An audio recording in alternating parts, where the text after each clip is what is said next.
What has changed for American Jews in the last year? It's been a very troubling and trying time. We've seen a 57% spike in anti-Semitic incidents, according to the Anti-Defamation League. We saw a political campaign that kind of gave rise to all kinds of bigotry and xenophobic language and imagery, particularly against Jews, anti-Semitic tropes of, associations with money and power.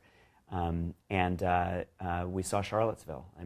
Charlottesville was a year and a half ago already, and I must tell you, what we saw in Charlottesville was very chilling, because it wasn't only these kind of tiki torch-bearing goons chanting, "Jews will not replace us," but the Saturday morning of that weekend, 3 of them stood outside Congregation Beth Israel in Charlottesville, Illinois, with assault rifles, kind of standing guard. And the people inside, a small group of people, were praying.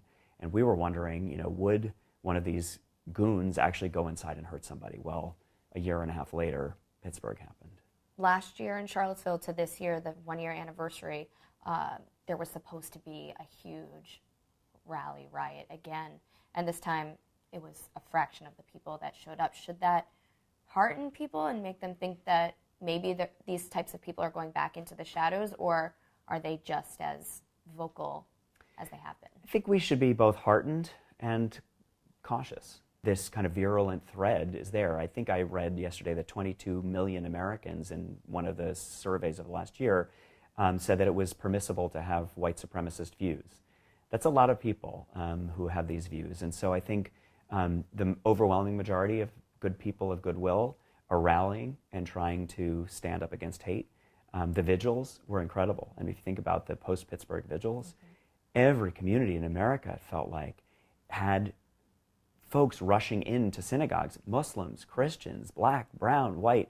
So, basically, I think the American people are doing the right thing, but we need to be super cautious and vigilant. Are we seeing rise in hate for other religions too, or is it really just Judaism? No, I'm really glad you asked that, because I'm keenly aware as a rabbi that just 3 days before the Pittsburgh shooting, 2 African Americans were killed in a Kroger's, who were killed because the shooter couldn't get into the black church where he wanted to commit mass murder of black Christians because the church was locked.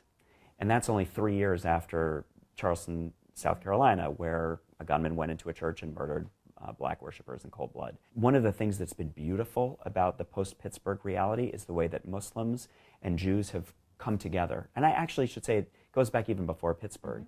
But across our country, you see mosques and synagogues, together with Christian allies as well, creating solidarity groups, protecting one another, shared not only vigils that are symbolic, but also interfaith dialogues, fellowship groups. That's what gives me hope for how we'll kind of heal going forward. When we were working on our Poland series, we read a number of studies talking about how little people know about the Holocaust. Do you think that lack of education kind of parlays into the thoughts that a lot of Americans have? It's a phenomenal question, because just as it's important to build the relationships and to create a community of love, we also have to be honest about history.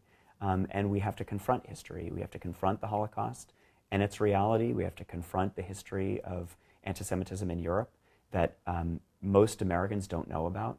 In the same way that we have to be honest about the rise in anti-Muslim bigotry and the unintended consequence of 9/11 giving rise to a kind of a fear and a distrust. And we have to confront white supremacy in all of its forms, including the history of race in our country, which, from slavery into the new Jim Crow into mass incarceration. I think it's only by really educating our own people. And that means, the typical American young person learning about all of these forms of bigotry or oppression. But it also means learning from one another, what our own family experiences are, our own histories are, and then together confronting those histories by saying we're going to stand together against bigotry and hate. So I think education and relationship really work hand in hand. Thank you so much for talking to us. My I appreciate pleasure. it. My pleasure. Thank you.